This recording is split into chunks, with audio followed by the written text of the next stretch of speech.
Welcome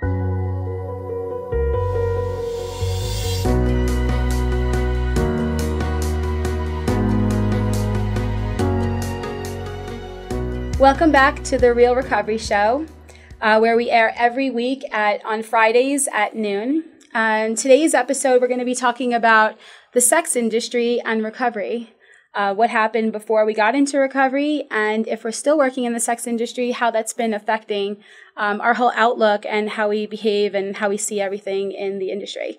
And so I'm joined here with three other beautiful women who are either in the industry currently or who have left the industry and who are all also in recovery from alcohol and drugs, etc. And so I'll start off talking a little bit about myself, which I tend to do. And I'll just talk about specifically my childhood growing up as it pertains to this topic. When I was growing up, I was born to a mother who was an ex-model and who subsequently gained a lot of weight when I was growing up. She ended up being about 350 pounds, somewhere around that. But she married my dad on the rebound, and my dad was very charming, very good looking, and instantly, right when they were married and she was pregnant, I know of from him telling me as well that he had cheated on her. And so when I was a kid, my first presents when I was born in the hospital were from his mistress. And so there was a dynamic and energy, a psychology, if you will, in my house growing up that was very, very focused on sex, body, sexuality, what you look like, etc., overtly and covertly, meaning people talking about it and people not talking about it, just things going in the air about how people having body shame, etc. When I was growing up, as I've said in a previous episode, I spent a lot of time by myself. I was made fun of by the kids in school and called names like ugly and fat, and I just didn't have the confidence for various reasons that I've also mentioned before to stand up for myself. And at the time, and this will date me a little bit, Cablevision started, cable TV, and Playboy came on, and before they started having more censoring, even MTV had nudity in it, and there was Playboy magazines in the house and different porn, and my dad walked around in his underwear all the time, and there was just in my mind a strong emphasis on sexy, on women, on all of that. And I grew up looking at magazines. I grew up going downstairs to the basement. I grew up in New York, and I ended up taking the controls for the TV, which was this long bar of controls with 3 rows to it, and clicking whatever 2 channels at the same time would get me access to the Playboy channel once they realized that we had kids and they started putting parental controls and all that other stuff. So I would be sitting, and if you could picture this, I would be sitting in the basement with this TV and the static, like as if the child in Poltergeist watching it, looking and making out like these bodies on TV. And the reason why I was so fascinated and focused on the pictures and the TV and all of that, I mean, even my Barbie doll and my Ken doll never had clothes on, was because I was so preoccupied with, who I thought I needed to be loved, and, you know, from ideas of my dad not being with my mom anymore, my mom having body shame herself, etc. And also, you know, how do I make myself feel better? And there was something about both of those that was an element in it. Throughout my childhood, there was this preoccupation with sex and sexuality, and I spent a lot of time flying solo, if you know what that means, and modeling in front of the mirror and dancing in front of the mirror. This will also date me. The movie Flashdance came out, and by then I was like, this is amazing. And I wanted to be this fictitious character in this movie. And so I ended up going to college for teaching and then for business management. And I had a 3.9 average, and I ended up getting half a scholarship to go to Stony Brook University to study science.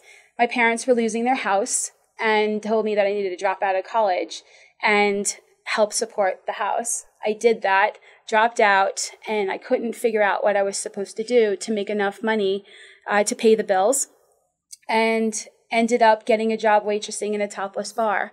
I was bulimic. I was way into my addictions at the time, but bulimia was the main addiction at the time. And I would eat and then I would throw out my food and I would exercise to keep my body the way I thought I wanted to keep it. But I was so insecure, guys. There was no way I was getting on stage. And so for 7 months, I watched everything. I studied that whole business from every angle of it. And I was like, you know what? I'm not making enough money being a waitress, even though I was good at. And I ended up getting on stage. And that's what I was never going to do. I would never have had the confidence to do it. And my life took me in a direction that allowed for me to fulfill that. And so that's how I got into the sex industry. I ended up dancing for a really long time and doing private shows, etc. And it became, for me, an amazing classroom for me to build my sense of empowerment and self-esteem. So I'll say this last thing before I turn it over to the other beautiful ladies. I did not have an attitude like what I was doing was bad. I knew that other people could have that attitude, but I really felt like what I was doing was the best thing that I could be doing at the time. I saved my parents' house 3 times from getting foreclosed on, and I helped people with it. But more importantly, I started to grow and heal from a tremendous amount of psychological shutdown that I experienced. I started to have my own money, my own empowerment. I started to feel better about the way that I looked. I started to feel like less and less of a victim. And so it was, for me, it was an amazing experience that if I went back in time, I would do it again. And I'm saying that even though some people would think that for sure with 23 years clean and sober, that's not what I would be saying at this time. But I really, truly believe that for the time I was in it, it was exactly what I needed it to be. And it wasn't that it was all good all the time. It was definitely an adventure, especially with drugs and alcohol involved. But it was definitely where I was supposed to be. And I see the divine purpose of it for me. And so at this point, I'm going to introduce you to Ashley Shavira, who's going to share a little bit about what got her into the sex industry and what she ended up doing. All right. Hi, I'm Ashley. Thanks for having me, Lisa, and thanks for sharing your story. So the beginning. So I grew up in a family of addicts. Father was an abusive alcoholic, mentally, physically, emotionally, and my mother struggled as well with her own addictions. She was enabling, and, my acting out started when I was probably around, 12. So like yours, like your story, my mom, she loved staying thin. I watched her learn how to diet and exercise obsessively. I watched her count her calories to all of her food, and, you know, by the time I was like 13, like, I became obsessed on that too. And I started to research anorexia and bulimia, and I was like, that was my first addiction. It was like, okay, yes, let's starve ourselves. Let's change the way we feel to cope with my parents fighting all the time and all this other stuff. And the thinner I got, the better I felt about myself. And, you know, at that point, I had really big daddy issues, right? My dad wasn't there for me like a father, you know, should. So yeah, men was definitely my next addiction. I was always finding a boyfriend. I was always leaning on another next fling, you know, and it started with, you know, my first broken heart too. And how I lost my virginity. I'll talk about that, if that's okay. Talk about anything. So my first, like, puppy love relationship, like, I really loved him, right? It was, like, my first 1-year relationship, and I was 13, and he broke up with me because I wouldn't have sex with him. Like, I wasn't ready, and, you know, after that, I was just so broken, and I'm like, okay, well, let's find another guy, and so I found this bad boy, and he drank, and I started going to these punk rock shows, and that was like my first, you know, experience of learning how to party and drink and just be carefree. And so I decided, I'm like, okay, well, I'm going to give it up to this guy after 2 weeks of dating, thinking he would stay with me. And he broke up with me the next day. So that's how I lost my virginity. And that's how the whole, like, okay, sex equaling love is like, it's not what I imagined it to be.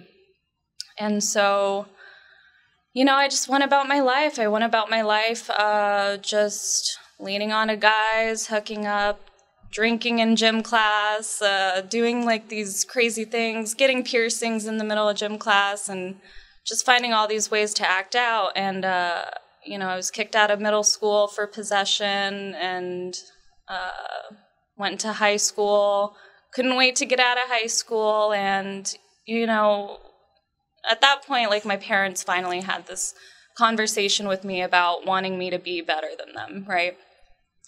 So I was like, okay, I'm going to be my own person. I'm going to, you know, try to just get my life focused and not so much on partying. So I went to college. I did. I went to college, got my associates, got my bachelor's in psychology. And at that point, like, you know, you study these classes and you start to diagnose yourself, right, of what you struggle with, depression, anxiety, and I knew I had an eating disorder. But I always wanted to be healthy. Like, I always wanted to be healthy. I always wanted to just be better and, you know, learn from the choices I made. But addiction is very, it's very hard. You know, I had my first DUI at 18. I had my second DUI at 23. And I couldn't stop. I didn't know how to recover. So what happened, you know, I was in my last semester of graduating my my bachelor's in psychology, and I met this guy, right? It's always, you know, I always meet a guy, and it's always part of my story. So I met this guy, and he was a male dancer. He did the bachelorette parties, and I was attracted to it. I liked the lifestyle, and he introduced me to the party drugs, cocaine, Molly. Eventually, I tried crystal, but and I met a stripper. And at that point, man, I couldn't hold a job. Got fired from maybe 3 jobs in like 6 months to a year. And, you know, I said, you know what, it looks good. And I was also working at a sex store. I was working in the sex store at that time. And I was exposed to that, and I loved it. I loved meeting the dancers. I loved hearing about how much money they made, how good they felt, and how they loved the lifestyle. And I got fired from that sex store job, and I'm like, I'm gonna be a stripper. So yeah, there I went. I did it for a few years. Luckily, I got out sooner than later, but so eventually that relationship was toxic, right? Obviously, and my first abusive relationship was him. Got out of that, and I was single for the first time in a long time to just do my own thing and be free and experiment. And it was so ego inflating, right? Mm-hmm. And I completely lost my identity. I didn't think about school. I didn't think about going back. I didn't think about who I was anymore. And my relationship with my parents was gone. Like, I burned my bridges with all the people who loved me and cared about me. And I was just left with me and my addiction and my ego and my pride. And eventually, the pain was great enough, and I started talking to people, and I came across a guy. He was in recovery, and it was over social media. But the whole it takes one person to change your life and show you that there's another way out is completely real for me, and I try to give that back as well.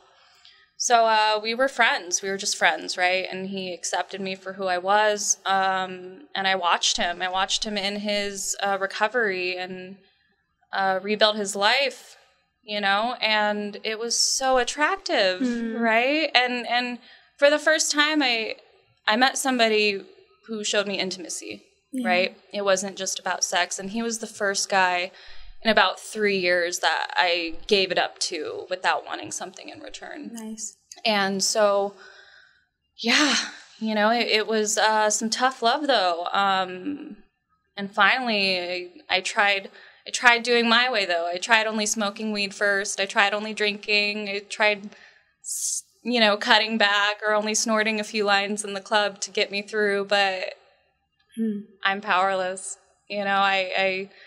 I tried all my ways because I like doing things the hard way. And, I knew I had a second DUI still hanging over my shoulder. And I told myself that I was going to just make some money to pay off debt, get back to school. But I had nothing to show for it. Like, I could not stop using. And the other addiction that manifested was gambling. So all these things to change the way I feel and to not revisit myself again. The pain was great enough, and I really wanted to die. I tried a couple times, but family did get in the way, and they were like, "We're gonna help you, whatever it takes. Do what you got to do." So I claimed my clean date, and I was like, "I'm done. Like, I know what to do." I was shown the tools, and now I need to apply them in my life. So I did, I danced a few months clean and just did the next best thing. I got a normal job, tried to rebuild everything, and now today, I have a little over 3 years clean, and I have a normal job. I live a very simple life. I go to the gym. I eat healthy. I don't gamble anymore. So, I'm just doing everything that I can to refocus. And I'm single. I'm single. Yeah, it's been great. I'm not used to it, but it feels good to just focus on myself again. And thank you. Yeah. Thank you. That's beautiful. Thanks for sharing that. Thank you. Okay, at this time, we're going to talk to Brittany Andrews, who's going to tell us a little bit about how it happened to make her get involved with porn and being in Playboy and all that. And go ahead. I like to be a rebel. So is the microphone in the right place? No, you're good. Okay, fabulous. I want to make sure that I'm heard by the world. No. Anyways, so I'd like to be a rebel. So I'm going to actually start from now and go backwards. So first and foremost, I've been in the adult entertainment industry for 31 years. I have retired at one point for like 10 years, and then I came back in. And something that we often hear in recovery is, recovery has given me a life beyond my wildest dreams. And I'm like, I know that the adult industry has given me a life beyond my wildest, like for real, for real. Because I got stories that we could, be here all day long, 30 years running around the world. But yeah, no, I'm extremely, extremely grateful that the universe found a way for me to get into this business. And it has been so all-encompassing my entire adult life. And for myself, I've always been somebody that, obviously to be in it for 30 years, you can't be somebody that the business like ate you up and spit you out. So I've always been very much of a businesswoman first and foremost when it came to the industry. And that kind of starts, my talk of addictions, right? My first and foremost addiction, 100%, that I'm still working on to this day. And I have a sponsor for it. And I go to, and I am in recovery for that as well. So, but yeah, which is workaholism. And it's funny because, when I first started my recovery on workaholism, it was in New York. And I thought that, my workaholism started when I started working. But when I look back at school, I was an A++ student. I went to like a Baptist school that, was like from kindergarten to 12th grade. And I was always on the honorable mention. I was one of the few students that, got to like leave my cubicle and go work anywhere because I was always A++. At the end of the day, as I've worked on my recovery, one might say I have a portfolio of issues. So, workaholism is my number one issue, at least at the moment. And so then I, obviously, though, for me to be able to work on all of the different portfolio of issues that I have, the foundation of my recovery is to make sure that I'm staying sober from drugs and alcohol. So I got sober. As I said, I started this whole thing about 11 years ago. I got sober originally in New York City. And originally I decided to get sober because I had, had some boundaries with myself that I felt I had went over. And, it wasn't my first time doing recovery, and I didn't somehow hear the first time that I did recovery that I was like supposed to like be abstinent for the rest of my life. If I had heard that, I don't know if I would have went, and started recovery again. But at that point, I obviously was ready for it and started the process. And, I have 2 autoimmune diseases. So my lupus was like a really big deal with it.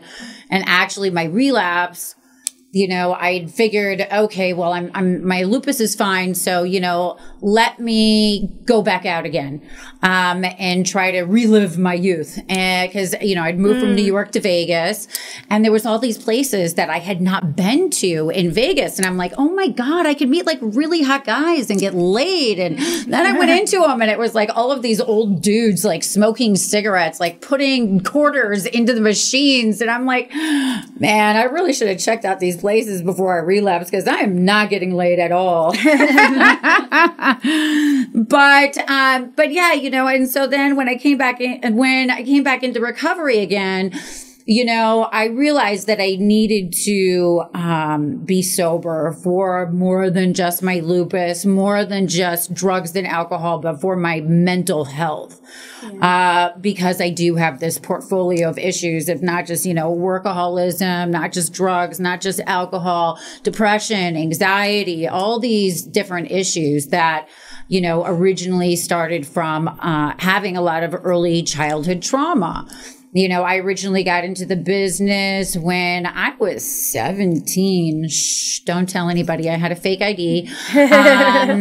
I'm originally from Milwaukee, Wisconsin. And yes, I do love cheese, and I'm not into the Packers. And, the place that I first started off at, it was a strip club. I started off as a stripper, had literally like a basement pole with duct tape around it. I mean, it was so ghetto. There was like drive-by shootings on the outside. And, and at that time, I didn't even really drink all that much. It wasn't until my 30s that I started drinking because I couldn't do as much drugs. And, I started, off at that strip club, and then I started feature dancing around the world, and then I started doing magazines, and then I started doing movies. But my addictions had started, obviously, as I already talked about, workaholism in school. And by the time I was 13, I was actually shooting up. And so I started off with marijuana. I never really did alcohol at all when I was younger. I did a lot of acid. I did 33 hits of acid at one time when I was 13. Me and two people did like an entire sheet of acid, put it in between the three of us. And so by the time, I got into the business, I had already kind of done my first round of like being sober. It's like, oh, well, I'm only smoking weed, and I wasn't even really drinking then yet. So, my addictions have been a roller coaster, and they still are. I definitely am not somebody that has got this, there's a lot, like I said, I had a lot of childhood trauma, and I'm in recovery for that as well, whatever that consists of, one of my friends, she likes to say that she's in recovery with a capital R. And I like that statement because I do have a portfolio of different issues. And just because I got sober doesn't mean that my life got perfect and I became perfect. It's like I still have so much work to do on myself. And I'm grateful that for myself as a sex worker, that the business has never been not even close to a trigger for my drug and alcohol use. It was actually the opposite. Good. Yeah. Yeah. It was actually, I'll end with this. It was actually the opposite because I'd always had sex as a sex worker sober. When I became sober, all of my sex felt like work sex. And I was like, oh, this sucks. And that took forever, but we'll talk about that later. Thank you so much. All right. And now finally joined with us is Reagan Riley, who is currently a circuit stripper, right? You dance. I do feature dancing. Regular pole dancing. Yeah. Competitions and all that very athletic stuff that I was never able to do. Yes. But here we go. All right. So thank you for having me on the show. And I'm so happy we're all here. This is super, super awesome. My sobriety date is April 19th, 2012. And I'm very grateful for that. A little bit of background. I grew up in a small town in Pennsylvania. I was exposed to drug and alcohol use at a young age. My mom was a bartender, so I remember being in bars when I was young. And it was around 6th grade when I first found a bong, and I didn't know what it was. And I started to notice the drug use behavior in my growing up area. I still get nervous doing these too.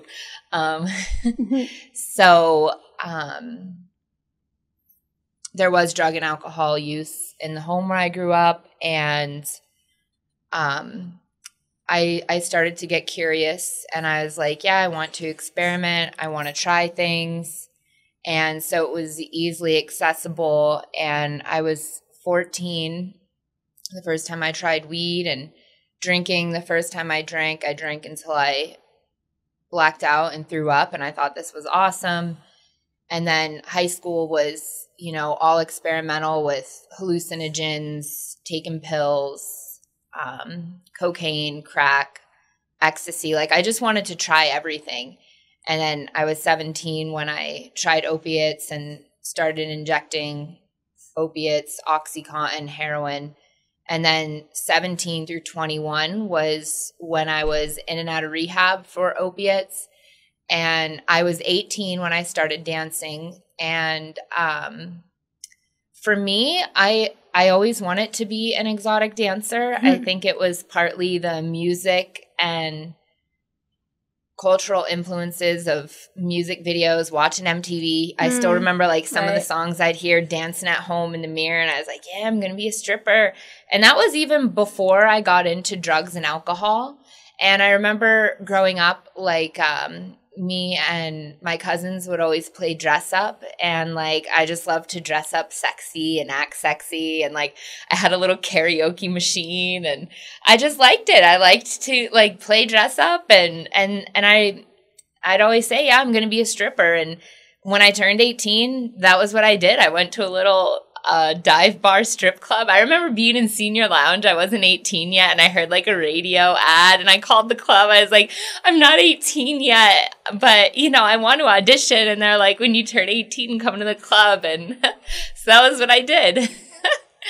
And so now August is actually, I've been an exotic dancer for 14 years. And yeah, that's part of my story.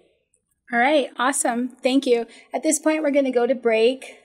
Please remember that the opinions expressed here are strictly those of the people who gave them and do not represent any 12-step program or should replace your own intuition or professional medical advice. See you in a bit.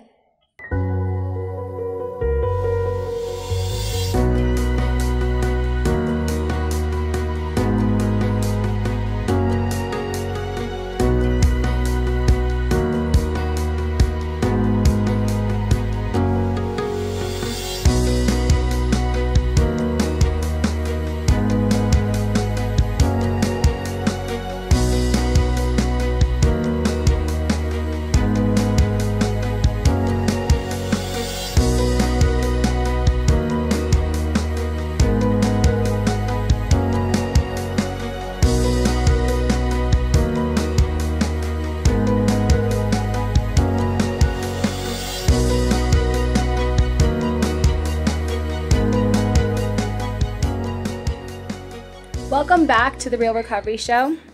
We were talking to these beautiful ladies, Reagan and Brittany and Ashley, about being in and out of the sex industry and as it relates to recovery. And there was something that happened for me because when I was dancing and doing private shows, I made so much money, and I feel like for me later, when I got out of the industry, it ended up, it was very difficult for me to change my career because my mind was so focused on how I made money and how fast I made money. And whenever I would see somebody, I would think about that. Or if I was in any kind of financial fear, I would think about that. And so when I bottomed from alcohol and drugs, etc., I was very, very sick. And I started having seizures. I had immune issues that were stimulated. And I felt extremely shut down. I was sensitive. I have hypoglycemia already genetically, and it was a hot mess. And with all the unhealed PTSD and now coming off of all the alcohol, the drugs, and everything, for me, the first time I quit dancing, I quit because I was really, really, really super sick. And but when I was focusing on healing and getting better, there was just this trajectory of, when I can, I want to get back on stage. When I can, I want to go back to doing private shows. Because for me, it was, I don't know, I can't explain it other than, I felt like my best self in that environment. I felt like it was like the land of the misfit toys, I felt like all the other dancers and the people that attended the clubs and the people that hired me for private shows, it just felt like that they were all my people, if that makes any sense. And I don't know, it wasn't that I wasn't focused on spirituality and a higher power and stuff, because I actually was, especially my second go around, because I was focusing so much on healing and recovery. I know I have 23 years, but I actually stopped alcohol and drugs when I was 23, but I ended up drinking again when I was 27, and so I've been sober since then. Don't be doing math. And but I really, it's still with me. Like the bulimic mentality is still with me. I've had to heal from a lot of body issues, how I relate with men, and how I saw myself as a woman.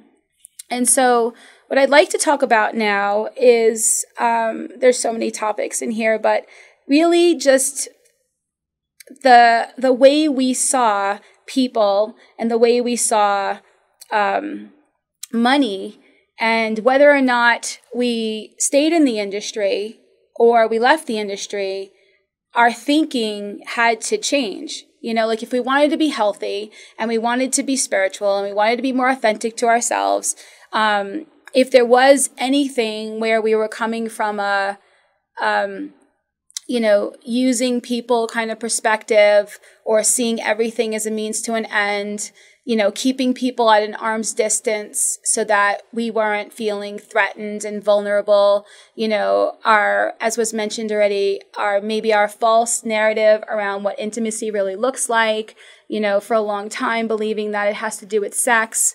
And then finding out that true intimacy is being vulnerable and really joining and sharing authentically and honestly with another person.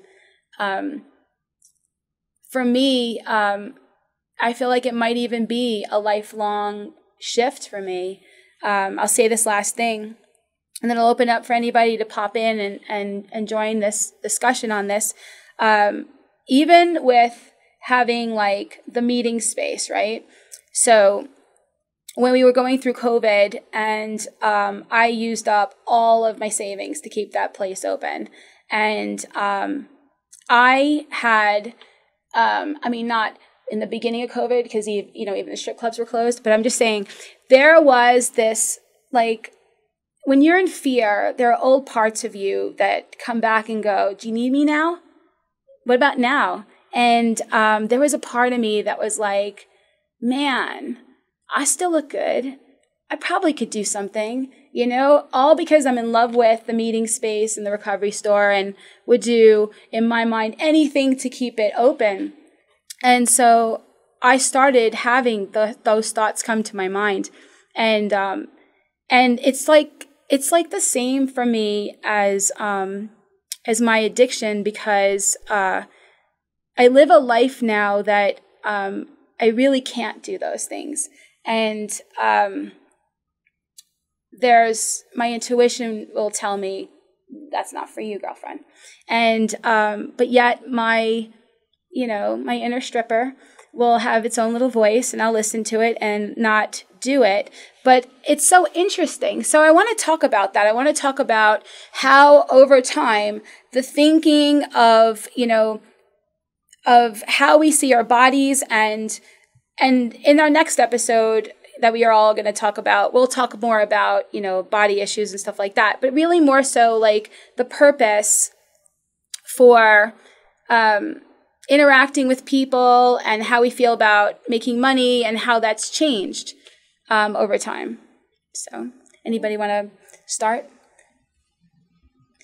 Okay. Wow. I promise you, we're all very talkative people. I can share, I guess. Okay. Okay, so, shoot. Well, since I got clean, so I'm still a baby in this thing, right? Like, I still struggle with a lot of the things that I struggled with before. But yeah, when I first got clean, like, you know, the obsession of body image and staying skinny, because, right, like, drugs kept me skinny. And that was really important to me throughout this process of not gaining so much weight, because that's all I would hear about is, oh, you're going to get healthy, you're going to gain weight, and that was my fear. So I watched myself really carefully, and but I'm healthy, like I exercise healthy, you know, and yeah, I mean, my first few months, I danced clean until I couldn't anymore, until the bag of dope was on the table, and it was like either you do it or you walk away. You know, I had two options, like, did I want to live or do I want to die? So that's like the mindset that I wake up every day, like either I work on myself and live today or I die. So do you feel like that when you think of your bottom or you think of your drugs and alcohol and how you have to stay away from that, do you also put dancing in there with it because the whole thing was like a combination for you? Yeah. Oh, yeah, it was definitely a combination of everything. Like, I knew if I stayed in the lifestyle, I was going to, you know, fall and just hit rock bottom and die. Yeah. You know? And, I think that for me, because one of my addictions is sex addiction, I think that, and I definitely have workaholism, obviously, but I definitely have had sex addiction. I happen to think that sex addiction was probably my first addiction, and codependency, and then, you know, food, and then alcohol, and then later drugs. But the portfolio of issues that I was talking about earlier. I'm a smorgasbord of addiction. Like, you know, I just, but I do feel like, for me, I feel like why my intuition is saying that for me, I got to a place where, I don't know if you've ever done this or heard about it, but there's this thing called dancer vacations. And so what ends up happening is, you end up working like double shifts and then back-to-back double shifts, and you do tons of private shows and you make a whole bunch of money, and then you just take time off. And then you go and you do it again, and then what was happening is I was doing this routine, and then I was taking longer and longer vacations to the point where I had to realize something's up with me if I'm not wanting to do it. I was making more money than I had ever made when I stopped. I made $8,000 in one day, and that was a lot for me. And ironically, the person that I did the private show for ended up having to stop our private shows because he said that somebody told him, he was worried about him, that he has a sex addiction and that I am the drug. And so, which is ironic because I have had to heal from my own sex addiction. But I feel like that's, for me, I ended up dry during the day. I would work, I would dance, and then towards the end of the night, people started becoming less and less people, and they would be now money, and then my mind wouldn't even be present at all, and I would be thinking about what I was going to do when I got off work, and this became my routine. And then I would go and I would use and I would eat and I would binge, and I would wake up in the morning and start all over again with 3 cups of coffee and be a perfect little girl all day eating little cans of tuna and on this like stupid, like no alcohol, no drugs. I mean, the people thought I was sober because people would always go to me with their problems, and when somebody turned up missing or dead, like the homicide detectives would talk to me because I looked like I was sober, but I was dry. I was not really like having any shifts in perception. But I think that for me, in alignment with what you were saying, is that it would activate a lot of my ideas of what my worth is for me these days. Mm-hmm. I think it would bring back my using my body to get what I want and to not for me do the other things that I would need to do. And so for me, it's just... Can I jump in? Yeah, absolutely. Let me be the opposite side of that. So for myself, like I said, I've been in the business for a very long time, and I was very disciplined the majority of my career. I started feature dancing at the age of 18. I think only maybe 1 year I drank when I danced, and I got arrested in Guam for like punching the lighter shade of brown, like some band back then. And I was like, okay, that's not for me. Like, I need to stay sober when I'm working. And so the majority of even after 30 years of being in the business, I think there's only been like two or three films of like where I'm wasted. And one of them I got paid to get wasted on it. One of them I think was an accident. And I'll say there probably is another one that maybe I don't remember. But, I always was very like work is work and getting fucked up is getting fucked up, So I don't have that association of negativity and my profession. Mm-hmm. So like there was never any kind of, I can't stay, and for myself too, I was actually DJing when I originally got, what I would consider to be real sober. And I was like around tons of like champagne, like champagne bottles that are just as big as me, and I mean, I'd get champagne all over me. And it was like, my friend that I was working with my recovery on said, well, as long as you're not licking yourself, I'm like, I'm not licking myself, dude, then you're fine.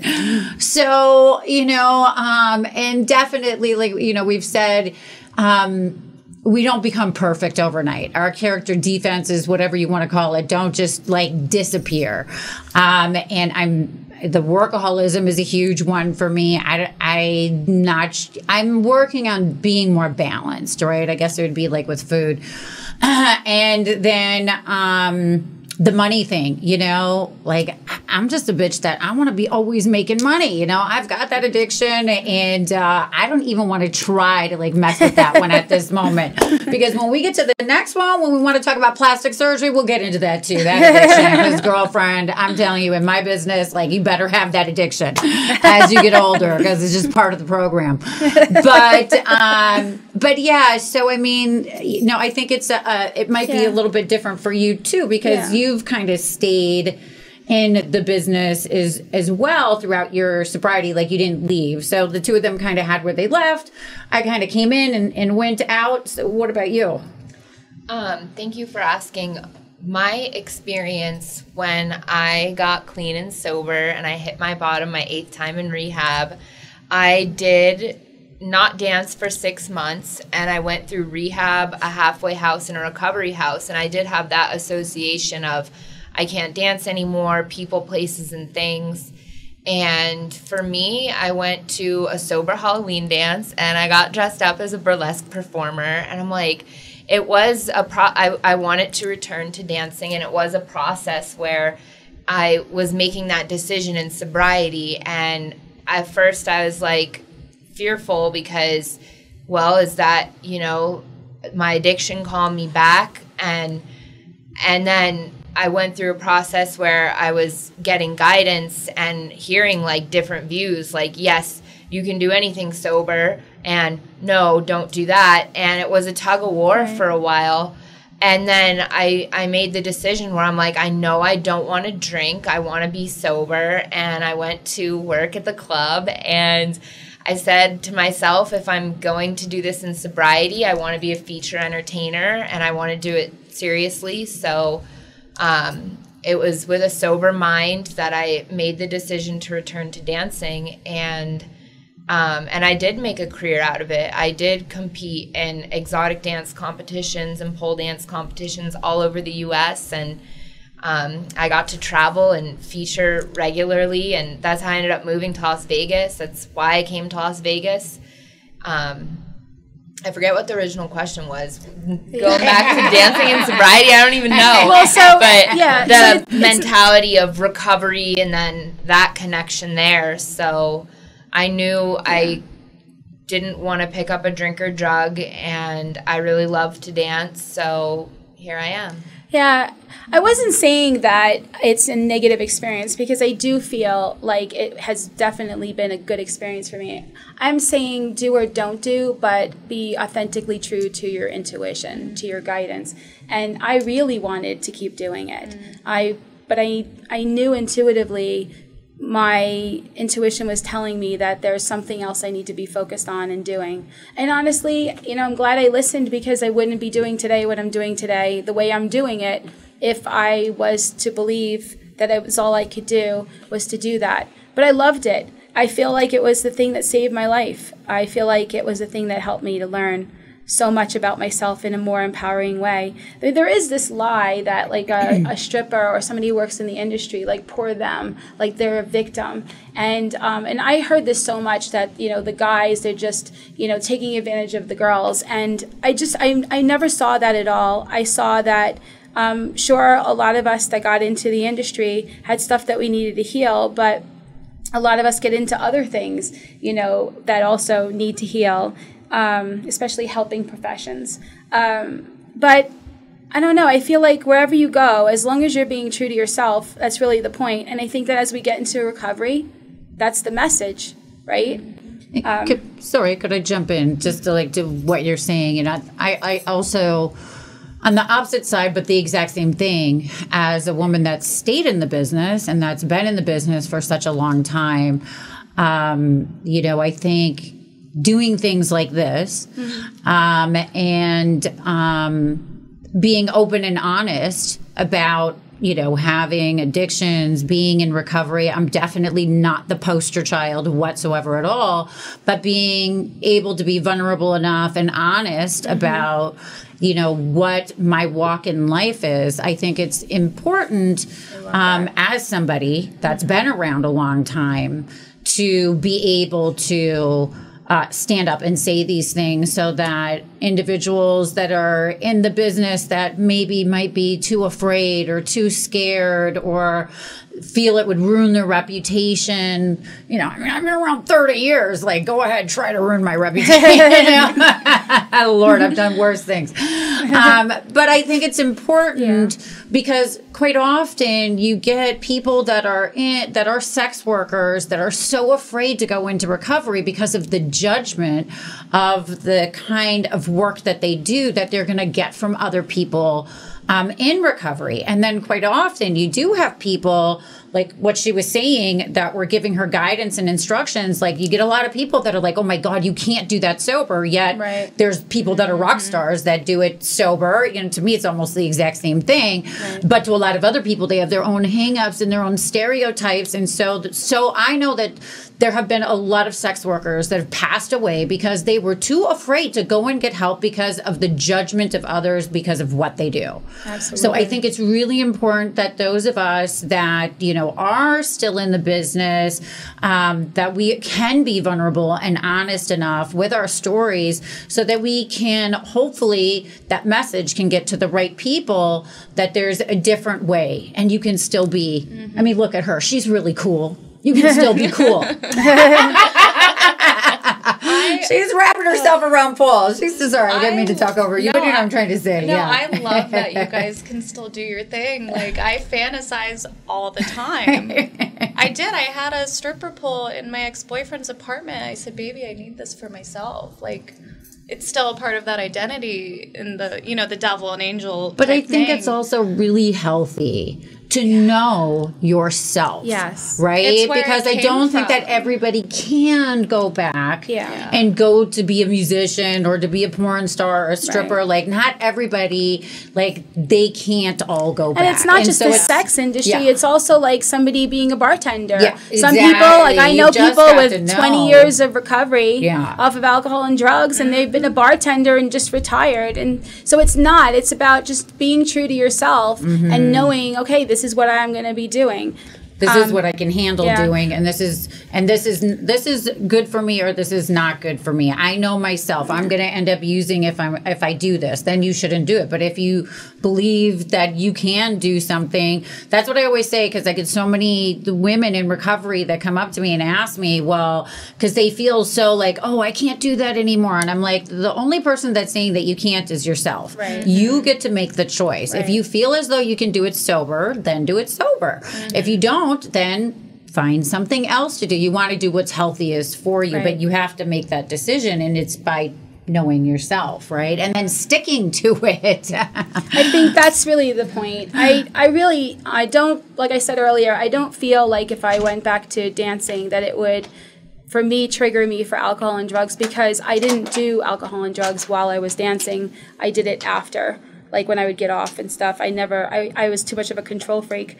But I did have stuff that I'm still working out with my, sexuality, my sex addiction, and stuff like that. We all are. Yeah. Well, because I was so, I love dancing. I love being wanted. I love being looked at. I love being checked out. Figured out yet? I feel on the spot. We're on Oh camera. yeah, girlfriend. Do you have your intimacy and sexuality all figured out? I don't know.